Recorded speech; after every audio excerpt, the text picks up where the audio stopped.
Hi, my name's Joshua Ozeric. I'm going to be doing the video review for Sprint 1, and this is for Group Sanssouci. So we're going to start at the bottom. As a user, I want the splash screen and the title of the program to show a new logo and name so I can see the correct program opening. This task was completed by Christopher Gold, and this delivers a lot of value to the customer because it shows the first iteration of what will be their program, so they can see that the software is beginning to be tailored to their needs. So when we run it,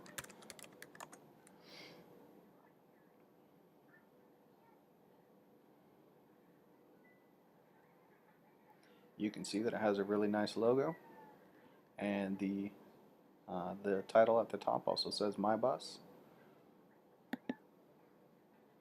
So next, we will head on up and we'll check out user story 1. So as a user, I want the program to exit correctly when I click on the X or exit in the file menu so I can exit the program without error. And this was completed by Connor Bermuda. And so this is a nice bug fix. As a customer, it's pretty frustrating to get software that does not work, and being able to exit the program when you want to is pretty important. So we will try our first method. You can see with clicking the X on top, the process is killed and the window closes. We'll run it again.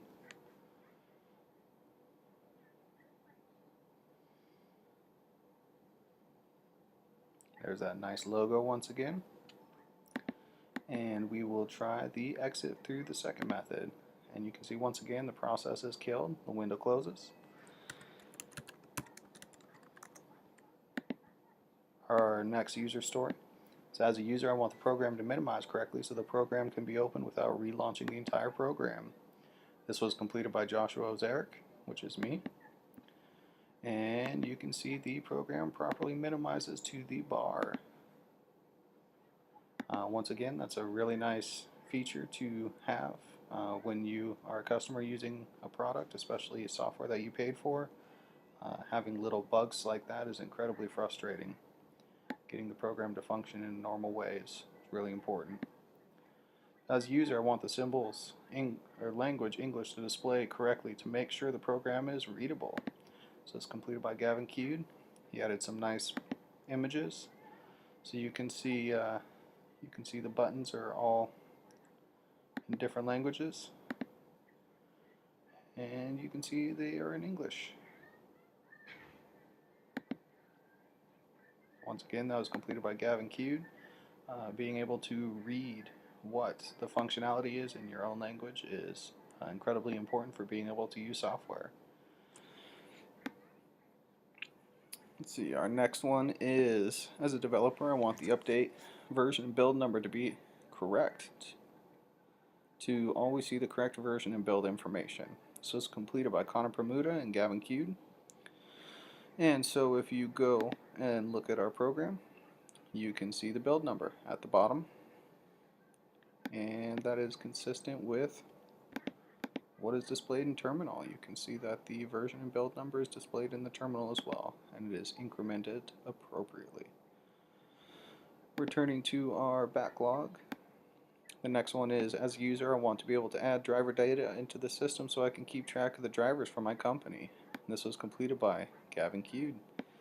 And if you check out our software, you see there's a new driver tab, the ability to add a driver.